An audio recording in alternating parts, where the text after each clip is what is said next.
Yes, yes, yes, yes, yes, yes, yes, yes, yes, yes. All right. Back again.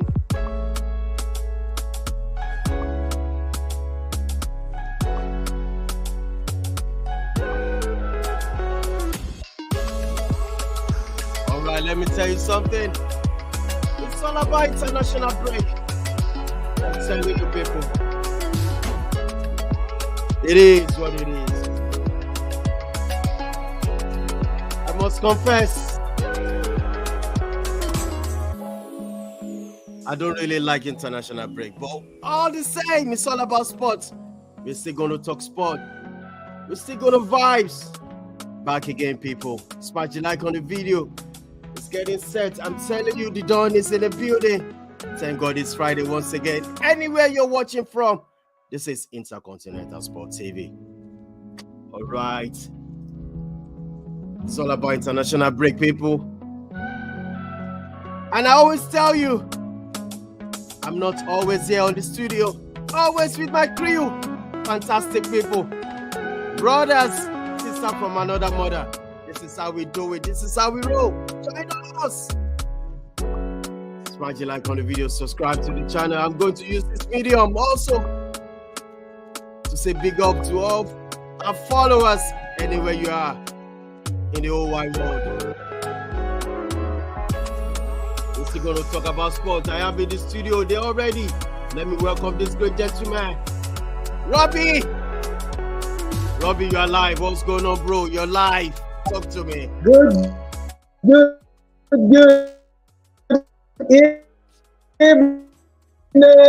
How you doing? It's good to be here once again. That I also don't like. I'm talking about the international break. Saudi Arabia is leading Nigeria by a lone goal right now, so it is not looking good for the Super Eagles. But as it is, we get to see some other interesting games this evening. So on that note, I say good evening, and it's good to be here once again. All right, you're welcome, Robbie. Nigeria is losing at the moment. It go down by Saudi Arabia. But let's welcome this great gentleman as well too. Nubia Praise. You're welcome to the show. What's going on, bro? You're live. Yeah, Chief. The Don. It's nice to be here as Absolutely. usual. Let's rock and roll, bro. Let's rock and roll. I want to ask you, do you like international break? I hate international break. You know the interesting thing? If you're doing well, you're winning your matches, you don't like international because you don't want them to break that momentum. But Absolutely. if you are struggling, how about you look for it too? That break is that So for teams like Chelsea, they will 8 international break because after winning 4-1, you want to play your next game. And now that break don't happen now. You don't know. And the next match you are playing is against Arsenal. So you don't even know. But for City, they actually need that international break because you know they have injury worries. So they expect that international break by the time it will help hasten the fitness of their players. Also, you can go on international break. Then by the time international break is over, you have 6-7 players injured. Yeah, that could be another. Understand? So I was not surprised that Arteta didn't use Bukayo Saka against Manchester City. I knew the moment he didn't use him, to a large extent, he had a legit reason to tell England that this guy is not ready, he's not available. It would have been difficult if he had played and you don't tell England that he's injured. They'll tell you he's injured, but you used him. But I didn't use him, so I can tell you he's injured. So even when England said, Bukayo Saka should come for fitness test, I knew that Bukayo was going to fail that fitness test. And the same thing he did. Thomas Partey too, he didn't go. He said, I think one other player, he said was injured. Yeah, Saliba too. Because he knows that they are the mainstay of the team. Those guys cannot afford to be injured at this point in time. So international break is a break with mixed fortunes. You don't know the state your club will be after international break. All right, let me welcome Sheyo Midiora. Sheyo, talk to me. You're live. What's going on, bro? How you feeling? How you doing? I will call you Sheyo Hazard. What's going on, bro? Good evening, Don. It's great to be back. Good evening, Nubia Prince. Good evening, Robbie. Nigeria is currently losing. Watching the game currently. It is what it is. I think we had chances to have scored in the first half. We had half chances as well. We didn't take advantage. Second half, it's been a bit chaotic and we went behind through that Francis Uzor Aula. Let's hope we can equalize. But I think it's a bit awful to see Victor Osimhen go off. He seems to be injured. Let's hope that it's not particularly he doesn't keep now for a long time. So let's hope we equalize ultimately. All right. You're welcome once again. Let me welcome Kunle. Kunle, talk to me. Are you still in Oshodi or you out of Oshodi?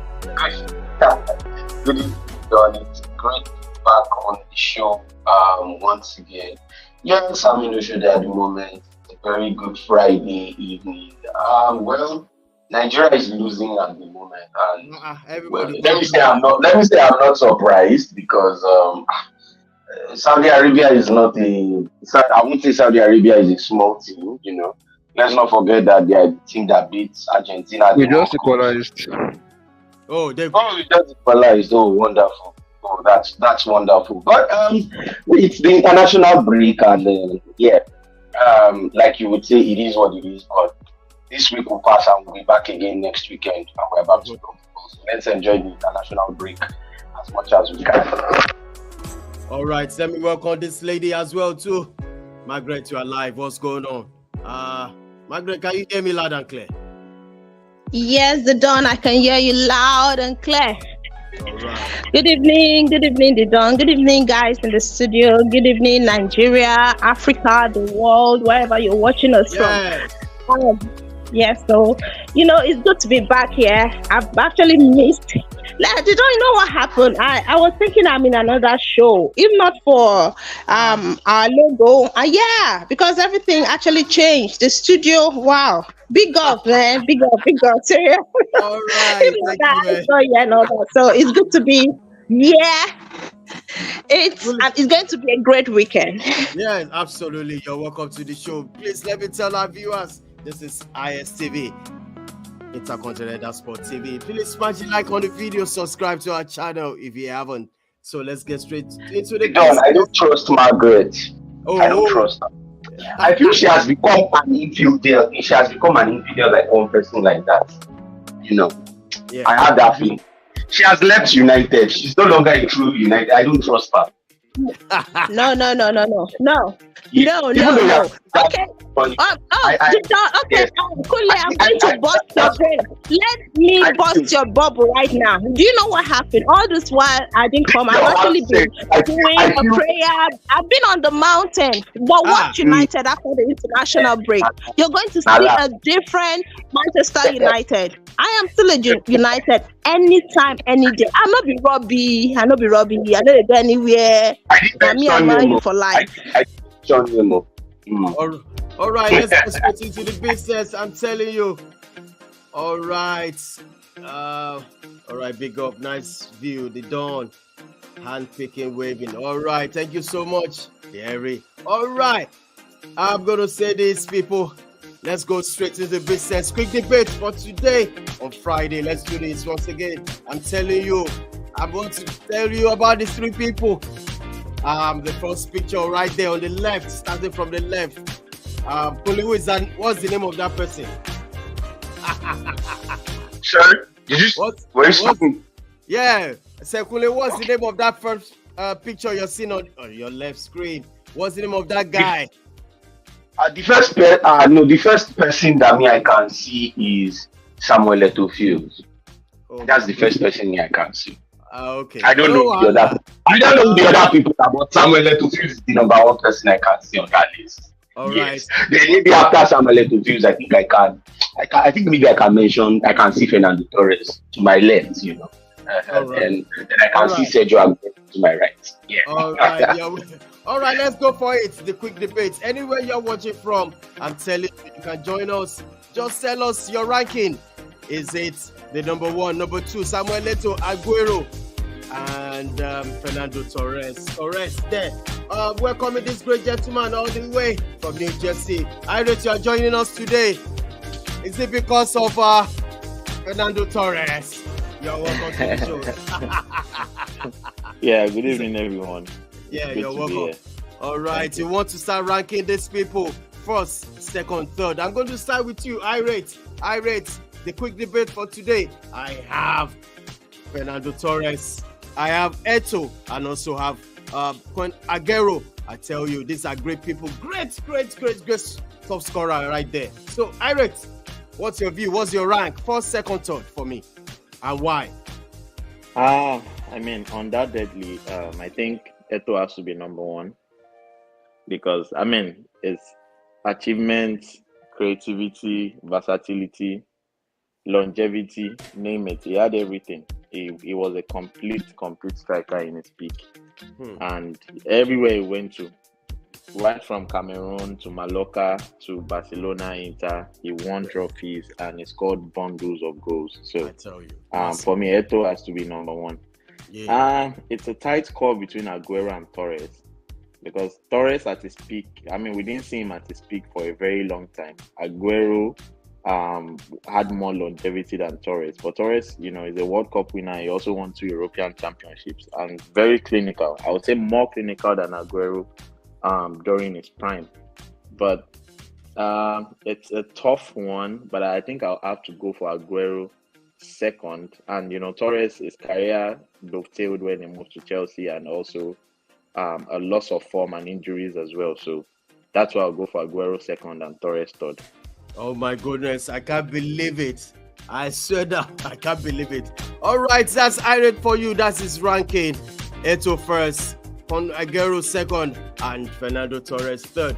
Let me ask you, Kunle, go for this. Rank them. That's the quick debate for you. Kunle, talk to me, Kunle. Oh, I thought I had already ranked them when you asked me first, but I'll go. Go ahead. Yeah, I'm going straight for Samuel Eto'o. I think, like Irene said, Eto'o was just someone else. He was a class apart at his prime. Very lovely striker. He was one of the reasons why I liked Barcelona at that time. You know, when he was playing, and you know, I felt disappointed that Pep Guardiola did not have plans for him beyond one season when he came. But you know, he still showed his class. Next to him, I would disagree. Well, I would shift a bit from what Irene said and rank Fernando Torres second. Yes, he didn't have that longevity like Aguero and Eto'o did. But you see, that period where Fernando Torres, we knew him, he was one of the best. He was unmatched, he was untouchable, and I think it is still something till today people remember. So it was rather unfortunate that when he moved to Chelsea, or towards when he was moving to Chelsea, things changed. For that period, I think it was just for like a 3 or 4 year period, but that was actually one of the best players in the world at that time, and I just have to put him, you know, there. And yeah, Aguero, you can't take it away from him. Longevity, Manchester City legend. I would say Manchester City's greatest player ever. What he did was fantastic. So I would rank him third. All right. Let me switch over to Nubia Prince. Nubia Prince, can you hear me loud and clear? Yes. Yes, the quick debate right there. I have Fernando Torres, I have Eto'o, and I have Aguero. Which player are you going to rank first, second, third? Go for it, bro. Yeah, I will be picking Samuel Eto'o first because that's one player that complements everybody. He can play with Torres, he can play with Aguero. He can play in a 4-4-2 formation, he can play in a 4-3-3 formation. Let's not forget that in Barcelona when they had Henry, Ronaldinho, Samuel Eto'o, and you know the three of them were interchanging positions. Eto'o featured. He could play on the wings, he could play, you know, centrally, he could play right, he could play left. So definitely both Aguero and Torres, they are more of foxes in the box, you know. They are poachers. You can count the number of goals Fernando Torres scored from a distance. You can count it. But, you can count the number of goals Sergio Aguero scored from a distance. But when it comes to Eto'o, I mean, he scored goals everywhere. Eto'o even took free kicks and what have you. So for me, Eto'o comes first.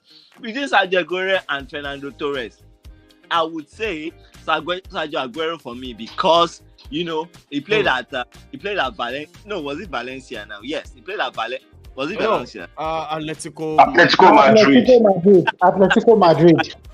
Yeah, played at Manchester City. He painted everywhere with goals.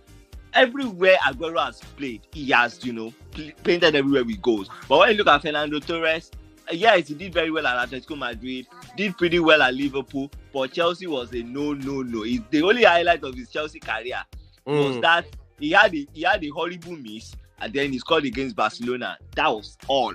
So for me, I think that people can say injuries or the Drogba Lomu. For me, I don't believe in all of that.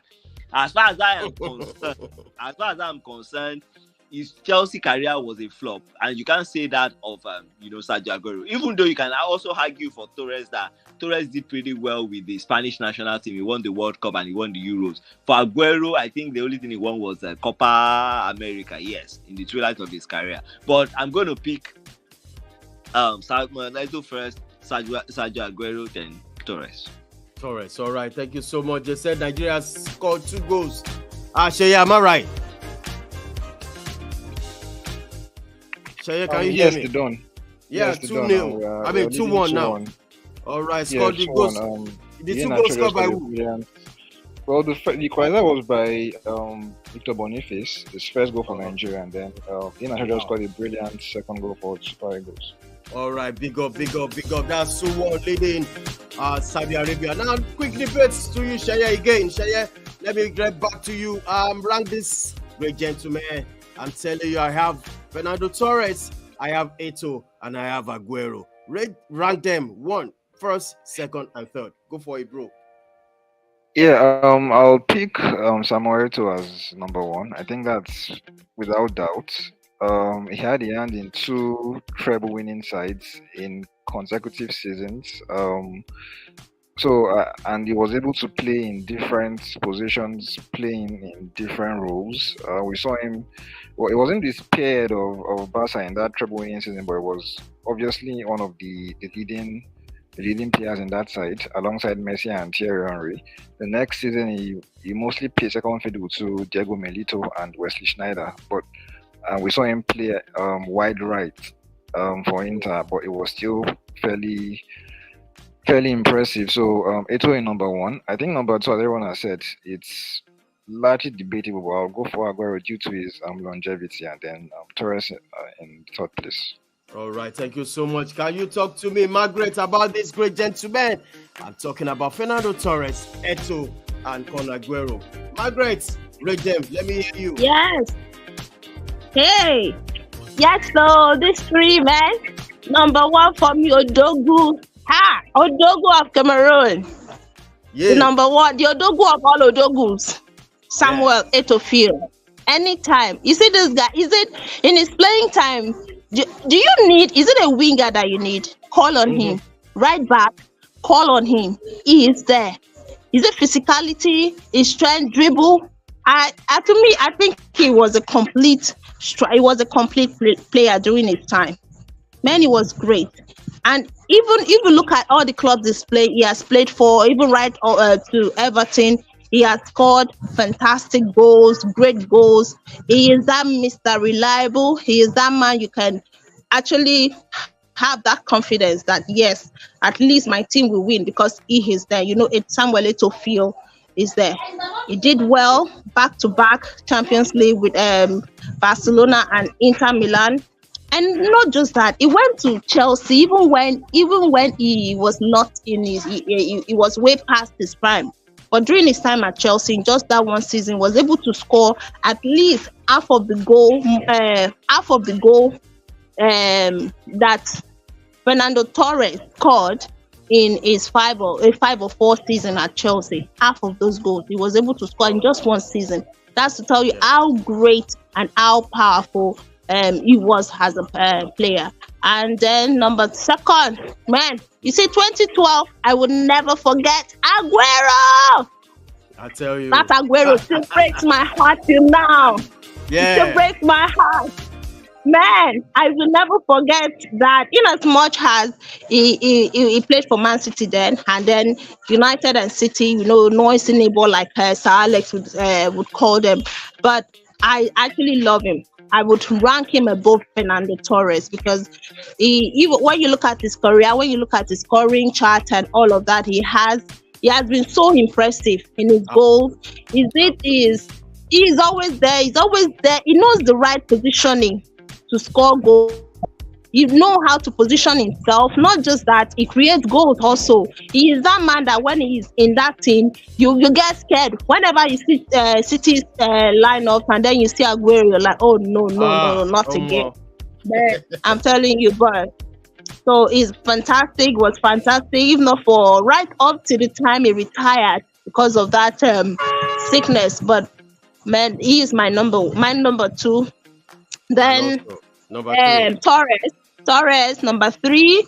You know, at the point we didn't really get to see that Torres. I think his own prime, he really the highest he ever had in his career was at Liverpool, and then Atletico Madrid. After that, we didn't really see that Fernando Torres. At Chelsea, we didn't really get to see him. And a point in career, it was as if he sometimes was plagued by injury. Has so many things have happened. So Samuel Eto'o, number 1, Aguero 2, Fernando Torres 3. All right, thank you so much, Margaret. Also, anywhere you're watching from, you can drop your comment. How do you rank this great gentleman I'm talking about? That's our quick debate for this Friday. Rank them 1, 2, and number 3. I'm telling you, I'll go with every one of you guys. I'm telling you, this Samuel Eto'o, one day I'm going to see him. He's a legend for me. Fantastic player. Also, Kun Aguero, for me, that's my number 2. And number 3 is going to be Fernando Torres. Also, let's switch on to the next. This the paper reports. Will you do me a favor? How do you pronounce this? Postecoglou.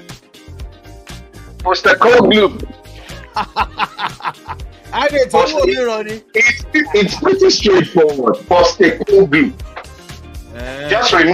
Just remove it. Just as how it's spelled. Yeah, Postecoglou. Yeah, it's very straightforward. All right. Postecoglou wins second manager award. Irate, what do you think about this coach? This guy is killing it right now. Amazing, absolutely amazing. And if you look at his career from when he started, I think being a senior coach in Japan and also in Celtic, you know, he's not the one that has won to have received lots of plaudits over the years, you know, due to the fact that he was in those leagues. So a lot of people slept on him, like, you know, who is this guy? We don't know what he's up to. But for me, reading about him in preseason, one thing was sure, he's going to change their style of play. Everywhere he goes, he does that. And he has no other style of play other than to attack, which I think can be good and sometimes can backfire as well. But one thing he has done very well, even without Harry Kane, he has been able to galvanize the squad. The likes of Bissouma. Bissouma is a changed player from what we've seen under Conte. And also Son, using him as a center striker and bringing in Van der Ven in the back, and Udogie as well, who for me is solid. And so far this season, I don't think I've seen a better left back in the Premier League. So he has made some smart acquisitions that have changed the team. But overall, I'm really more impressed with the style of play and the inclusion of James Maddison, who for me is one of the best attacking midfielders in the league. So for me, he has done, you know, within a short period, he has been able to change how the team is playing. Tottenham, that we've known over the years, are an attacking team. They've had the likes of Robbie Keane, they've had the likes of Luka Modric, Gareth Bale. So, you know, being defensive under Conte and Mourinho was really awful to see, even as a neutral, because this has been a team that likes to attack. So I think Tottenham fans are enjoying the moment. He's currently unbeaten, and we'll see where they will be at the end of the season. But so far, he's doing an amazing job, and he deserves to win the Premier League Manager of the Month award for the second time. All right, that's it. Let me ask Robbie about this 9 minutes added time, you know, in Premier League stoppage time. So what impact has it made for this added time? Well, I think at the time I've made the English Premier League a bit interesting, if you ask me, right. Because a couple of teams have been able to more or less get winning goals or equalizers or thereabout during those times. And one team particularly that has profited from this elongated added time is Tottenham Hotspur, because out of 90 minutes, they were trailing by a goal to nil against Sheffield United. Yeah. And they had 12 minutes added time. Even as of 90 plus 5, they had not scored.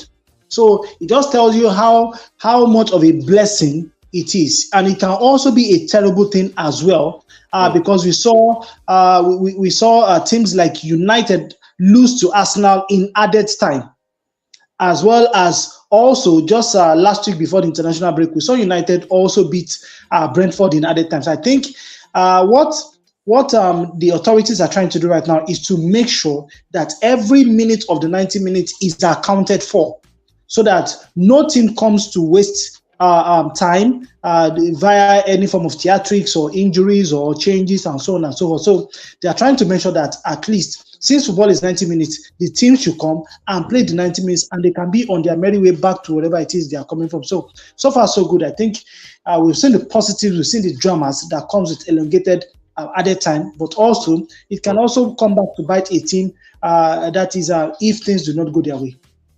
All right, thank you so much on that. I'm switching over to England new golden generation, or is it 2004 vintage still ahead? I'm going to ask you, Sheye, about these two generation players. The one they always say 2004 is a vintage.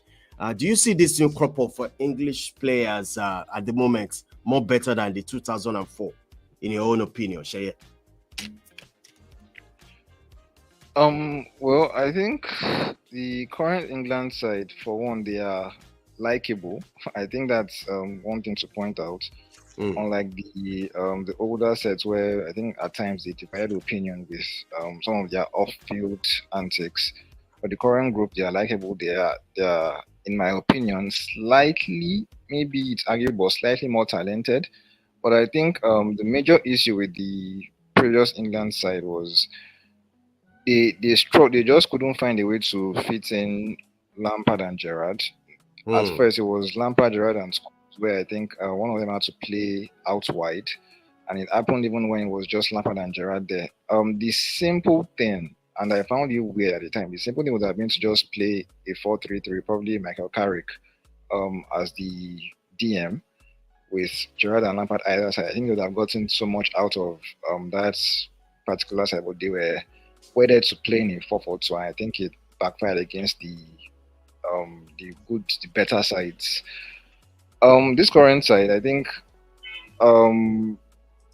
Southgate gets so much stick for not winning with them, but I think it's because of him they've actually made it this far. He's been able to build this particular group. Maybe he needs to improve his tactical acumen to get them over the line in some certain games. For instance, in the Euros a couple of years back, I feel they were playing at home. They went ahead early, but I don't think they managed the game well enough. They played into Italy's hands. They should have been way more.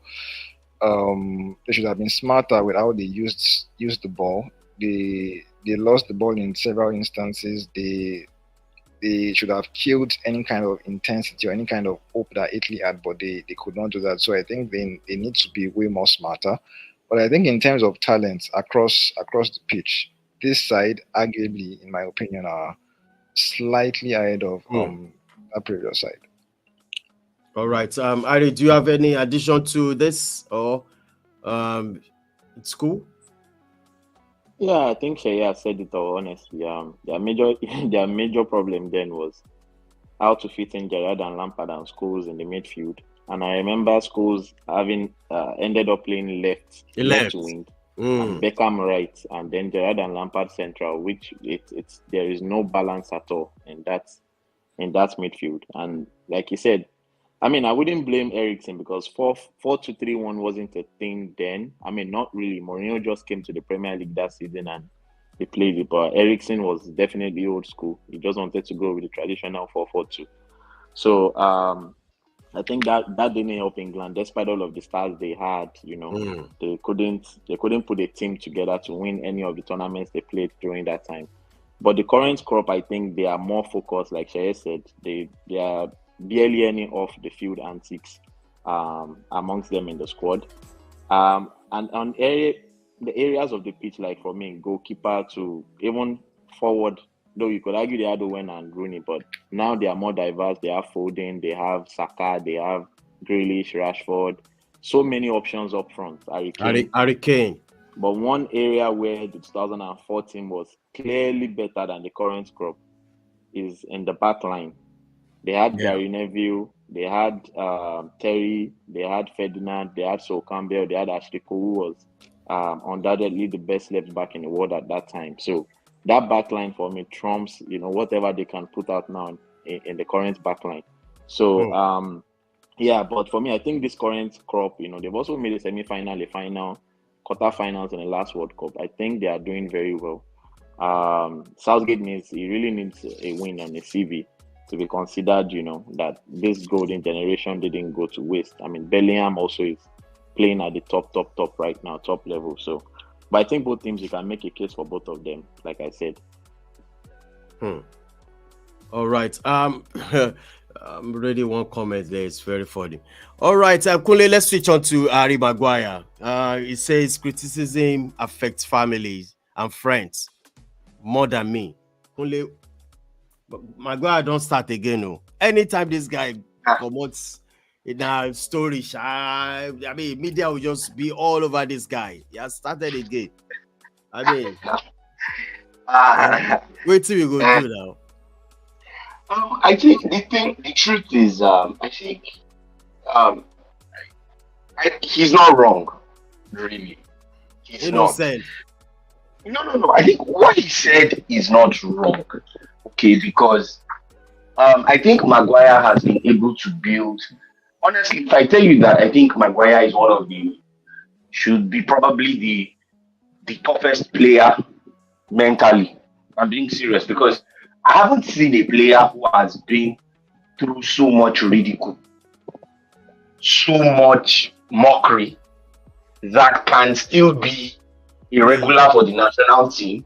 And even after the saga of leaving the club, can still actually, even though he is not a regular again, he's still getting some minutes. And the few minutes he's getting, he's actually not bad. I mean, I don't know who else does that.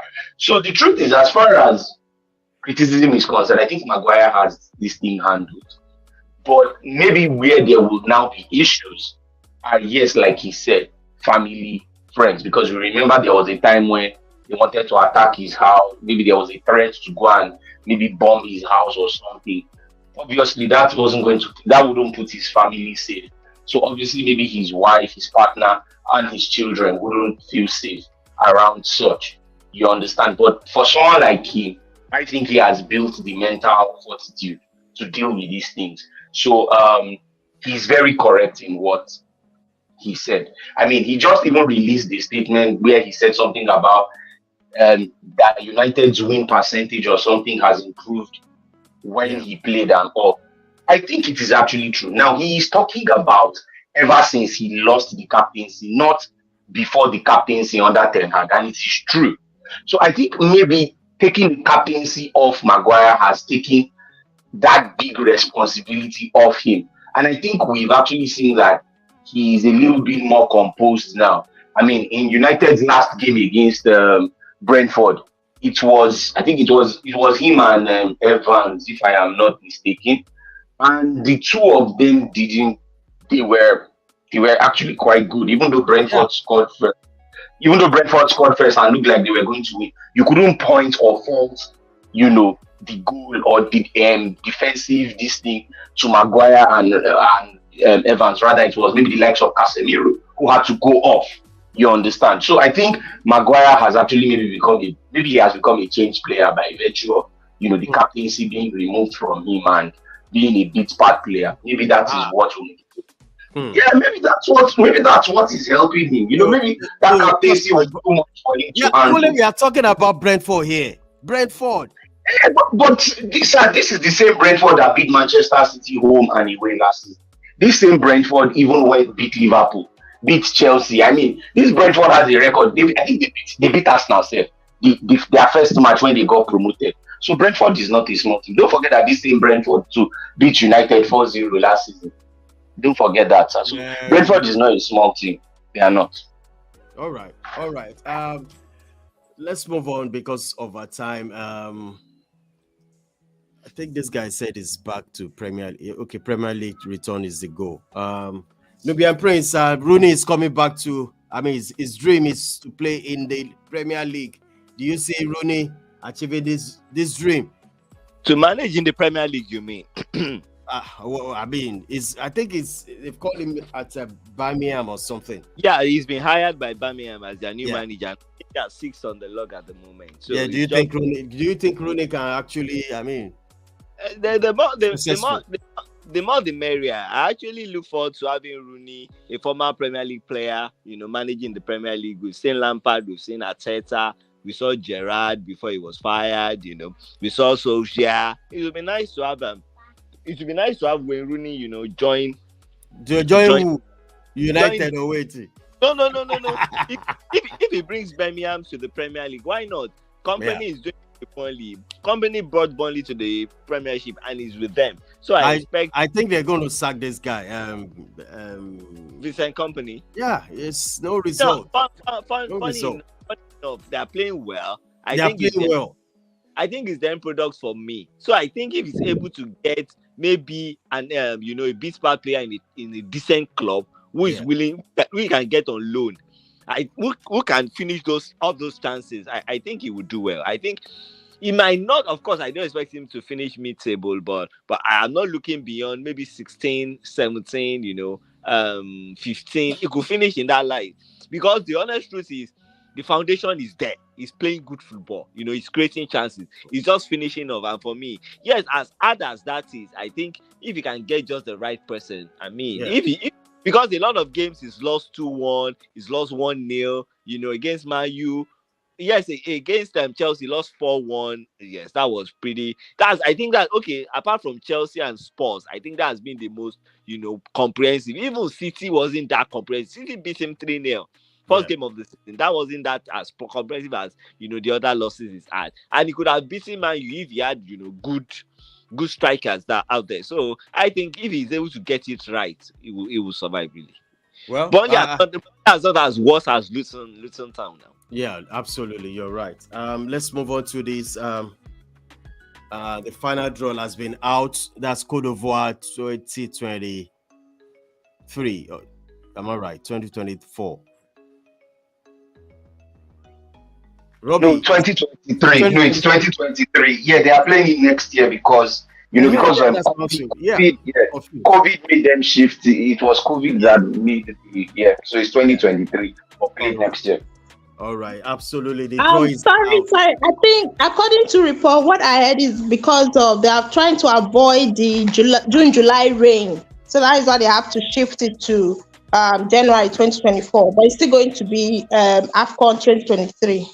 Oh, okay. Oh, yes, Margaret, you are very correct. It was supposed to be in the summer, but because of rain, CAF and they are strong-headed. They want to be pleasing the Europeans, but they don't know that that July period is peak rain. So they can only play AFCON in January. In fact, I only want to know what club's excuse is going to be this time around. That would be another. They lament every time. So but yeah, Margaret is right. All right, let's talk about this group. We have Group A, B, C, D, E, F. 6 groups. I'm going to slug it out in Côte d'Ivoire. The draw was, I think they did it on. Is it on Wednesday or Tuesday or thereabout? No, it was done yesterday. Oh, yesterday. So the first group, as you can see, Nigeria is Group A, comprises of Côte d'Ivoire, the host nation, and Equatorial Guinea, Guinea-Bissau. In Group B, we have Egypt, Ghana. Let me put it on the screen for our viewers to see actually what we're actually talking about here. And Group B, Egypt, Ghana, Cape Verde, and Mozambique. In Group C, Senegal, Cameroon, Guinea, the Gambia. And Group D, Algeria, Burkina Faso, Mauritania, Angola. While in Group E, we have Tunisia, Mali, South Africa, Namibia. And in Group F, Morocco, Congo Democratic, and also Zambia and Tanzania. Well, Nigeria is the main focus for ourselves, that's our focus at the moment. That's our group. That's Group A. I'm going to start up with you because let me actually read. Somebody sent me a message about this group. But I'm going to start with you, Robbie. Can you give us the outcome of the draw and everything, the CAF? You laugh.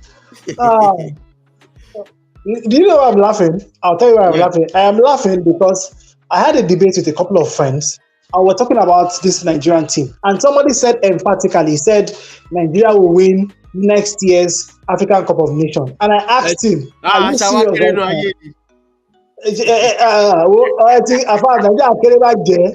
So I asked him, I said, are you sure? So you have the likes of Morocco, you have the likes of Senegal, and other very, very serious teams in this tournament. Now, let me take it a step further. I interviewed an ex-Super Eagles player by the name of Victor Ezeji today, and he said something to me. He said that what the coach is doing is more or less like rehabilitating players who should more or less move on from the Super Eagles. And that there are some players in the Super Eagles who do not have any business in the team. And I will refer to the game we just played today. If you had watched the first half, I tell you the truth. If you had watched the first half, you would have been tempted to pull Ademola Lookman and Samuel Chukwueze out of your TV, spank them very well in your sitting room, and put them back into your screen. They were that terrible. In fact, in the dying stages of the first half, Ademola Lookman was one-on-one with the goalkeeper. And surprisingly, shockingly, he decided to play the ball out for a goal kick. That is something he should have buried emphatically. So, as it is, like I said, going hand in hand with what the ex-Super Eagles players said, that as it is right now, there are some players in that team who do not have any business in that team. And he made mention of people like the Ahmed Musa. Yes, he has been eased out, or is gradually being eased out of the team. He also spoke about the likes of Samuel Chukwueze, Moses Simon, and so on and so forth. And you just begin to ask yourself, we don't have any. In fact, in the first half, we had a set piece very close to the 18 of Saudi Arabia, and the person who took that set piece was Ademola Lookman. Please ask me where the ball landed. He played the ball so hard that the ball went out for a goal kick. A set piece that should have been targeted in the middle of the pole. At least look for one of your teammates to put their head into that ball and score the goal for us. Bros played the ball from the left hand side of the pitch. He played the ball out for a goal kick. And you begin to ask yourself this kind of questions. In that team, in the Super Eagles team, we don't have any set piece taker that we all can rely and say, oh, this boy is at the edge of the 18. In fact, all of us, let us go and sleep. This ball, just like when you have a Ward-Prowse over a set piece, you can be rest assured that this man will find the back of the net. We don't have people like that. Our midfield I don't understand what is going on in that midfield. Our transition play from defense to attack is terrible, and it is very, very slow. So, well, I will say we are lucky with the group we have been drawn in, because the only headache I see in that group is Côte d'Ivoire. They are the hosts, and they more or less have a very, very good team. Looking at the present crop of players that they have, and they will also be motivated by the fact that they are playing in front of their fans, and the country will do everything they can to back them. Now, Equatorial Guinea and Guinea-Bissau should not be a problem for Nigeria. So I believe that Nigeria will come out of that group. What happens next in the knockout stages is just where I cannot give you any explanation for. Oh my goodness. All right. That's for Group A. Thank you so much on that. Well, we always wish them the best. That's Nigeria for you. And the Group A, Côte d'Ivoire, the host nation, and also Nigeria, Equatorial Guinea, Guinea-Bissau. I'm going to switch to Group B. I'm going to call you Kunle on that Group B. We have Egypt, Ghana, Cape Verde, and also Mozambique. Kunle, which country do you think is going to come out of this group? Let's start from there. Of course, looking at it on paper, it should be Egypt and Ghana without any doubt. I mean, the two of them, that's Egypt and Ghana, they have 11 AFCON titles between them. Egypt with 7 and Ghana with 4. So it should be pretty straightforward, but we need to just kind of like understand that Ghana are not really, like, let us say, the Ghana, that prime Ghana of when you had players like Asamoah Gyan, Michael Essien. Neither is Egypt the Egypt of, that Egypt that won 3 AFCON titles back to back from 2006, 2008, and 2010. Yeah. So, but despite that, though, they are still favorites. But I think African football is gradually changing. Teams are improving, okay, and Cape Verde is one, because I think Cape Verde, this should be maybe their 3rd or 4th, I don't know, but and Cape Verde haven't really done too badly in AFCON. I remember, was it not 2012 or was it 2015? I think they reached the quarterfinals, if I am not mistaken. And this is a team where a good number of their players play in Portugal. Because of the close connection Cape Verde has with Portugal historically. So a good number of their players play for Portugal. Some of them were even born in Portugal as well. So I think Cape Verde have decent players. So Cape Verde can actually be a team that will, try to hurt Egypt, Ghana. Mozambique, another Portuguese-speaking country, a good number of their players to also play in Portugal as well. They are seen as the weakest team in the group. But like I've said, teams have improved these days, and they would want to use that motivation to at least try out to cause an upset to Egypt and Ghana. All right. Group C, Nubia Prince, what can you say about this Group C? Senegal, Cameroon, Guinea, the Gambia. What do you think? Which team do you think the country that you think is going to come out of this group? Yeah, I actually think that this is actually the group of get. I'm telling you. Because you have Cameroon, you have Senegal. Those are potential winners.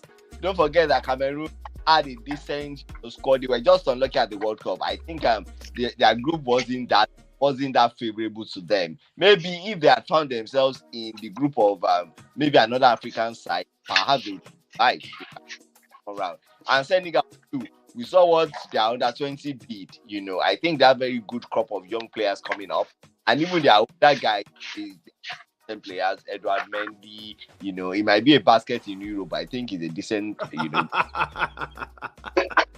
And of course there is also a whole lot of them. So I think that then you have Guinea-Bissau, right? Another, I think those are. I can't hear you. Can you hear me? Yeah, you're breaking kind of. Okay, can you hear me now? Is it better? Yeah, now? Yeah, it's better now. Yeah, I said the likes of Gambia and Guinea-Bissau, they actually they're banana skins. Is it not the same Guinea-Bissau that beat Nigeria here 1-0? If I'm right. Yeah. So those guys can cause upset, but but of course, face value, you expect that it should be Cameroon and Senegal, but don't rule out those guys from doing from causing some upsets. That's for me. I think that's actually potentially the group of them. All right. Let's talk about Group D. We have Algeria, Burkina Faso, Mauritania, and also Angola. Sheye, can you please give us the team or the country that you think is going to come out of this Group D? Well, Algeria, for this Burkina one, Faso. Yeah. Algeria were the best team in qualifying. One of the 3 teams that so ended. easy team. Yeah. But then they will need to respond after the last AFCON where they were defending champions and they exited without winning a game. It was disappointing because people actually had them as favorites to retain the crown, but they couldn't. I think they picked up just 1 point from their 3, maybe 2 points from their 3 games. So they will need to show something different at this at next year's AFCON. But I'm backing them to at least probably top the group. I haven't seen them blow most of their opponents away in qualifying. But I think for second place, it might be slightly tricky. I think the other three sides here, Burkina Faso, Mauritania, and Angola, they will back themselves to actually maybe end second behind Algeria. We saw Mauritania end runners-up in DR Congo's group in qualifying. So let's see if they can at least show that same level of consistency in the AFCON proper. We saw Angola also end second, but then they ended second behind Ghana in qualifying. But I think looking at their results, they probably in a stronger group, they might have ended maybe third or even fourth because they only had 9 points from possible 18, which was quite disappointing. So this might be a tricky one among those three sides. While slightly back Burkina Faso to end second behind Algeria. All right. Irate, I want you to talk to me about this Group E. That's Tunisia, Mali, South Africa, Namibia. Do you think which country do you think is going to come out of this group? Honestly, I can't look at one team here and say this team is like the strongest in this group.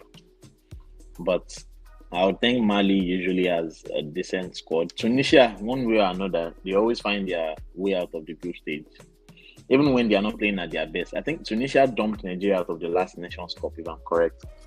And It's not like they had the best of squads or anything. They just know how to defend properly and counter-attack.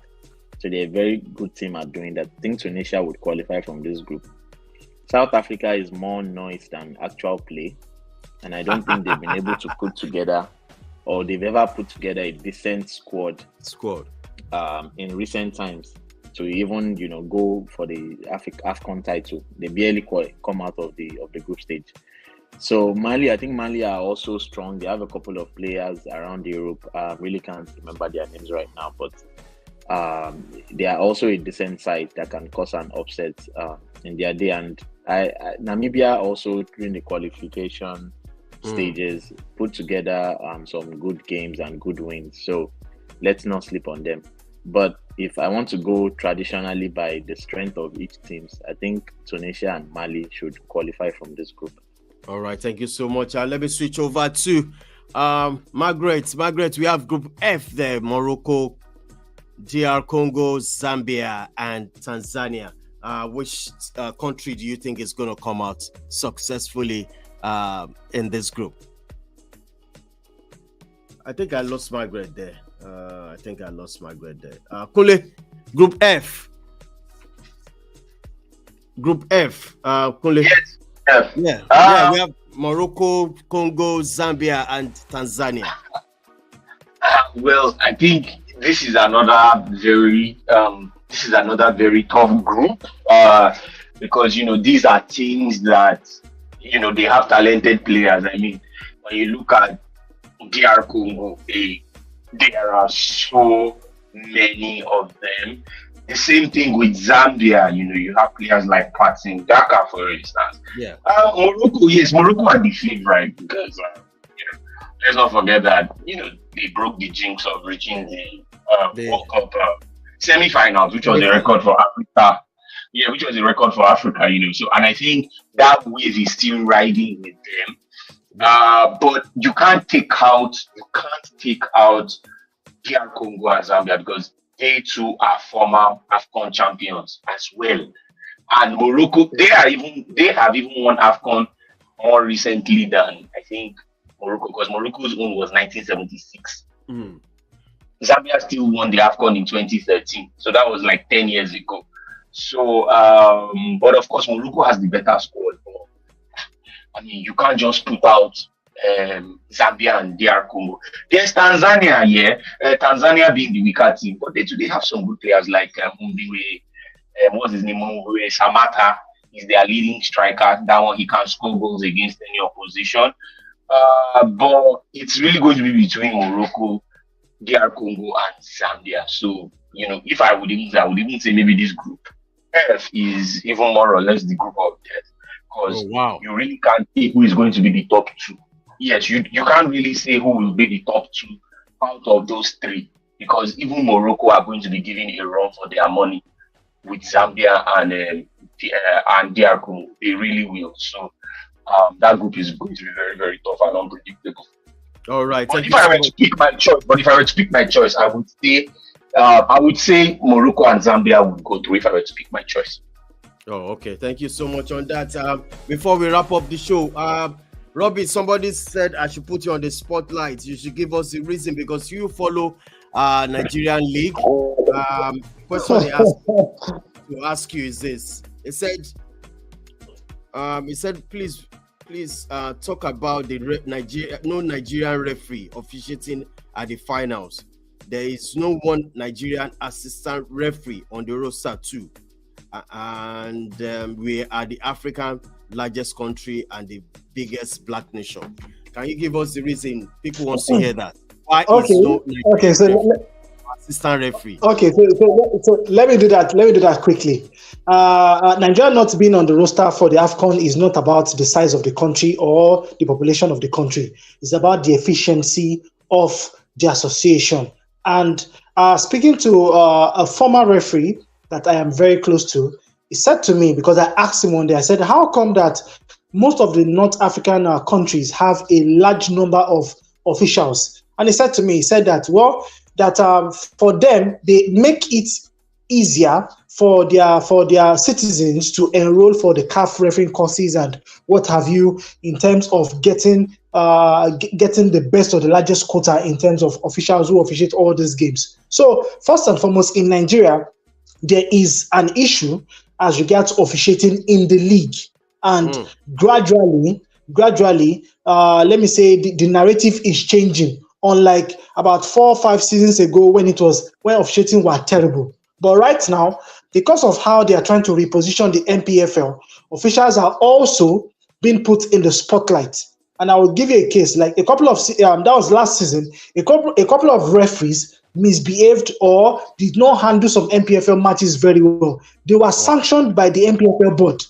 So, like I said, it tells you that there is a gradual shift in how officiating is being monitored in the country, and it will take a while before we can get a Nigerian official more or less on the roster of CAF. But right now, it is not about the population, it's not about the size of the country, it's about the efficiency and the other grading criteria that CAF use to pick or choose these officials. And for now, Nigerian officials do not cut it. Kunle, I want to ask you, are you surprised that Nigerian referee? Are you surprised, Kunle? I'm not surprised at all. I think Robbie said it right clearly. Nigerians do not really have the quality in referees. I mean, we go to games. Yeah, we go to games. We see how officiating is being done, and it's really an eyesore, to be sincere, because officiating is one of the very serious issues with football in this country. I mean, you see situations where a player is brought down outside of the penalty box and the referee giving a penalty. Yes. Kule, you know what? I am so sorry. Let me quickly give you an example of that. I am so sorry, Kule. I am so sorry. Do you know that last season, yeah. I will not tell you the name of the team. A team came all the way. I think the team is based here in the Southwest. They were supposed to play against Osun United, and I called one of the officials of the team, and I told him that against Osun United, because the game is always played in OAU, that they have to be very, very careful, because if Osun United do not score against that team in the first half, they will get a penalty in the second half. I saw the replay of that game. The defender for that team controlled the ball with his thigh, and the referee picked a penalty in that match. Yes, I am telling you, yes, sir. So, like I said, these are some of the issues we have in the league, and for now, you don't expect CAF to invite somebody like that to officiate a tournament that is watched all over the world.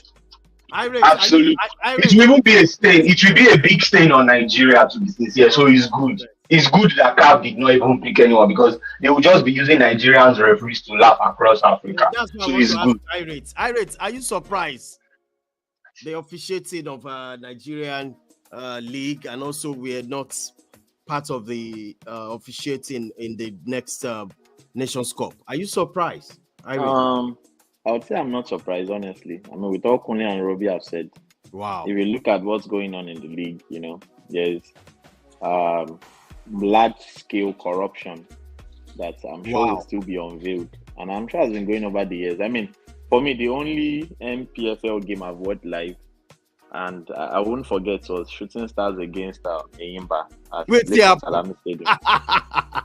And the linesman picked, you know, he flagged for a foul in the box, and you know the flag was up. The ref didn't blow his whistle, and then the fans were, you know, screaming at the ref that, okay, your linesman is raising flag. There's been a foul in the box, and now, you know, for the penalty against Shooting Stars. Shooting Stars were 1-up. And then the referee refused to blow for the penalty. Instead, went to the linesman to discuss with him. What he discussed with the linesman, we don't know. But we know he didn't give the penalty. And it was a clear penalty because a player was tripped, an Enyimba player was tripped in the box.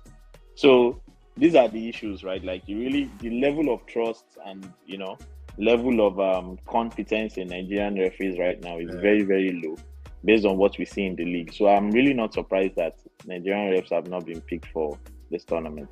Shaye, what's your opinion on this? Are you also surprised, or you think we should fight back? We should go to court? No, I think I'm not surprised. The general feeling is that the quality is pretty low. Like Irate and Robbie and Kunle more or less explained, the quality is low. Decision making is egregious. So you kind of expect to perform maybe at a low level in your domestic leagues and then expect to make the AFCON. I think it's just par for the course. So this is not surprising in my opinion. All right, people. This is how far we can go. Okay. I just wanted to add something. You know, this kind of a thing here. The truth is, it should be worrying to Nigeria, and you know, this kind of a thing should even worry the refereeing body, which is the Nigerian Referees Association. Yeah. But you see, the truth is, I feel even that association, I think they are not even really bothered about improving the profession. What they simply care about is how they will see the money. You understand? That is it, because there is a lot of corruption that goes on in that association, and that's the profession, you know. So it's not to be expected, but that's Nigeria for you. All right, people, this is how far we can go tonight. I want to thank every one of you guys. Nubian Prince, one love. Thanks for showing up on this one, bro. Thanks, bro. Thanks for having me as always. Thank you. All right, Shayo Midiora, the match ended 2-2. Are you happy? Are you satisfied? Obviously, I'm not happy. I feel we should have won that game fairly comfortably. We made 2 mistakes to concede those 2 goals. The second goal for the Saudis was a free kick. It went in off Calvin Bassey, who had a fortuitous touch. So the first goal was Uzo's calamitous mistake. So I feel in general, we actually had several openings to have scored more than 2 goals. We should have scored maybe 4 or 5. But I think our execution in the final third was pretty underwhelming. But let's hope they can fix those things going forward and we can have a pretty good AFCON next year. All right, thank you so much, Shaye, on that. See you on Monday, God's willing. Bye for now. All right, Robbie, this is how far we can go. Robbie. Thank you so much. Thank you so much. All right, bye for now. Kunle, my regards to them on Oshodi. Yeah, dude. Yeah. Thanks a lot, dude. Thank you so much. All right. All right, people, this is how far we can go tonight. I really enjoyed actually, I don't like international break, you know, but it is what it is. We have a nice time. Please do me a favor, smash the like on the video. If you have not subscribed, what are you waiting for? Try and join us. This is how we do it. This is how we flow. This is how we rock. Every Friday, every Monday, we always here live and direct. All right, people. This is how far I can go tonight. God's willing, we'll meet on Monday. Yes. And on this note, I say thank you so much. Please don't forget to subscribe, share this video. You know what I mean? Bye for now.